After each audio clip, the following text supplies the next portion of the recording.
Well, have you ever heard the expression, as good as gold? Well, it's starting to take on more and more meaning these days, as more people are talking about returning the U.S. economy to the gold standard. Now, I know what you're thinking. This sounds crazy, a radical idea. And it once was. It was just reserved for seemingly radical people. But things are changing. Steve Forbes, a well-known businessman, CEO of Forbes and editor-in-chief of Forbes magazine, couple-time presidential candidate, he made an interesting prediction. He said a return to the gold standard by the United States within the next 5 years now seems likely, since that move would help the nation to solve a variety of economic and fiscal monetary ills. And it's not just Forbes. Author and investor Jim Rogers also says this situation is getting worse. He predicts problems and came down hard on Fed Chairman Ben Bernanke, saying, quote, Dr. Bernanke doesn't understand economics. He doesn't understand finance. He only understands printing money, and we can't quadruple the amount of money in the next slowdown.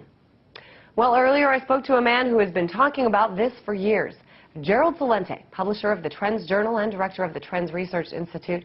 He told me why others are only now starting to jump on the gold bandwagon. When Steve Forbes says anything such as, what seems astonishing today could become conventional wisdom in a short period of time, people should understand that when Steve Forbes says it, the horse is already out of the gate.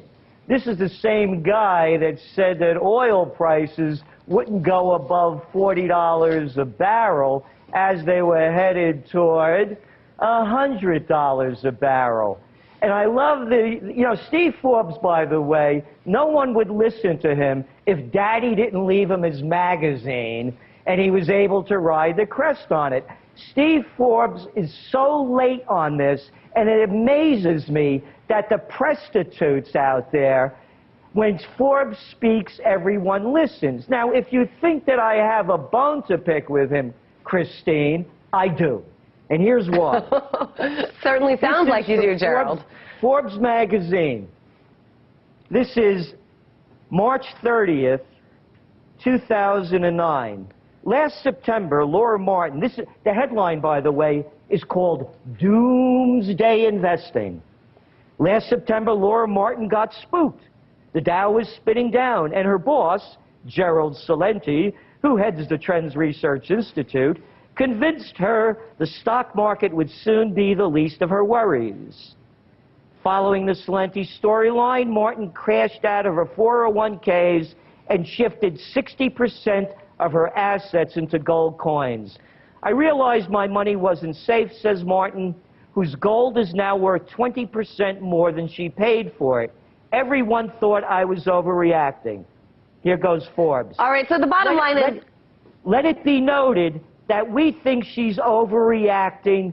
Gold might well sink below $500 an ounce. So the bottom line is, Gerald, you're saying that Steve Forbes at one time criticized your idea that gold was the way to go, and now he's jumping on board, and you guys actually agree several years later, well, I'm sure. Again, this is happening. You go back to the World Bank. They were talking about this 7 months ago. The dollar is collapsing. Jim Rogers is right about Bernanke. You know who the real public enemy #1 is?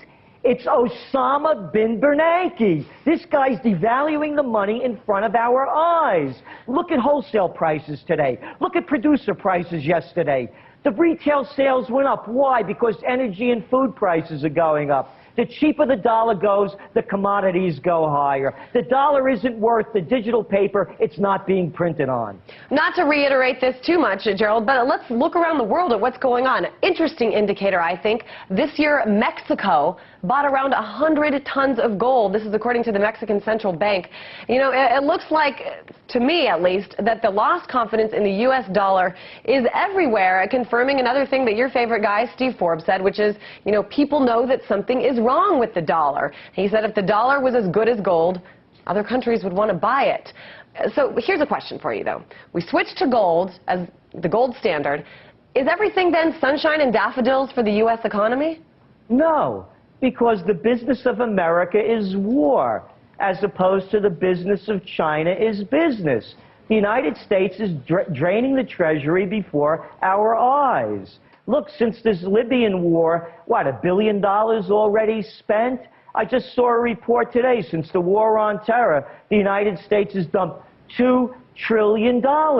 We have our manufacturing base, we have now #2 to China. No, it's not going to solve everything. What it will do is, however, it will give other countries a more stable reserve currency to deal with because they don't want to get stuck with a lot of worthless paper. I'm curious, Gerald, about the feasibility of this idea. We've got these sort of more mainstream people talking about implementing the gold standard, but what this does is this takes the reins away from the elites here in Washington, from those, at the Fed, at currency manipulation. So despite these calls from these now respected business leaders, don't you think there will be a lot of pushback from those, used to having a little more control? Oh, there'll be pushback, but they'll find a way how to come up with another scheme undreamed of to game the system. They'll make the rules, and we'll all have to play by them, and they'll come up with a different rule to get around it. But there's no question about it. The Fed could only do so much.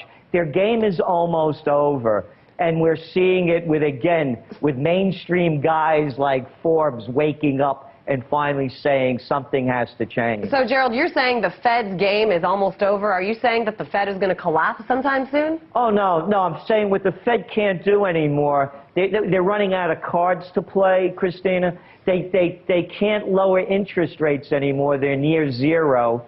They try the QE3 game again, the dollar crashes. This is what people forgot. And I was talking with you, I believe, when it happened, when you brought me on the day that Bernanke gave that historic Fed press conference, the first in their 98-year history. By the time he left the stage, gold prices went up $20 an ounce, silver prices went up $2 an ounce, and you pointed out that the trade-weighted basket of currencies against it, the dollar fell to 3-year lows. They're out of games. But the next game, and this is what people have to understand, is the next game is they take you to war. We've seen this play out. 1929, Great Depression, currency war, trade war, world war. We're in the same scheme right now. All right, should be interesting to see what comes of this. Gerald Celente, Trends Research Institute, publisher of the Trends Journal. Always great to talk to you.